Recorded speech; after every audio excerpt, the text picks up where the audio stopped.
ನಾವು ತೋಟದಲ್ಲಿ ಹೂಕೋಸು ಹಾಕಿದ್ದೀವಿ ಗುರು. ಅದಕ್ಕೆ ನೀರಿಲ್ಲ, ಏನಿಲ್ಲ. ನಾವು ಎಷ್ಟು ಕಷ್ಟ ಬಿದ್ದು ಬೆಳೆ ತೆಗೆದು ಹೂಕೋಸು ಹಾಕಿದ್ದೀವಿ ನೋಡಿ. ಹಾಕಿದ್ದೀವಿ ನೋಡಿ, ಕಾಣಿಸುತ್ತಾ? ಹೂಕೋಸು ಹಾಕಿದ್ದೀವಿ. ನಾವು ನೀರು ಇಳ್ದಿದ್ದಕ್ಕೆ ಎಷ್ಟು ಬಾಧೆ ಬೀಳ್ತಾಯಿದ್ದೀವಿ. ನೀರಿಲ್ಲ. ನಾವು ಎಷ್ಟೇ ಕಷ್ಟ ಬಿದ್ದು ಮಾರ್ಕೆಟ್ಗೆ ಇದನ್ನೆಲ್ಲ ಏನೇ ಮಾಡಿ ಇದನ್ನ ಗಿಡ ದೊಡ್ಡದು ಮಾಡಿ ಮಾರ್ಕೆಟ್ ತಂದಾಕ್ತೀವಿ, ಅಲ್ಲಿ ರೇಟ್ ಸಿಕ್ಕಲ್ಲ.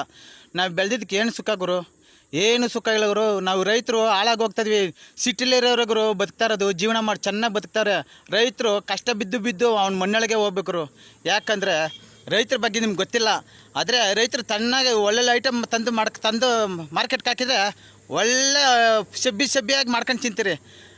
ಇಲ್ಲಿ ಕಷ್ಟ ಬೀಳೋರಿಗೆ ಏನು ಸಿಕ್ಕಲ್ಲ ಗುರು. ನೋಡಿ, ನಾವು ದನ ಕರು ಮೇಯಿಸ್ತಾ ಇದ್ದೀವಿ. ಹೂಕೋಸಿಗೆ ರೇಟ್ ಇಲ್ಲ ಅಂದ್ಬಿಟ್ಟು ಗಿಡ ಉಣಿದ್ದೀವಿ, ನೀರಿಲ್ಲ, ದನ ಕರು ಮೇಯಿಸ್ತಾ ಇದೀವಿ ನಾವು.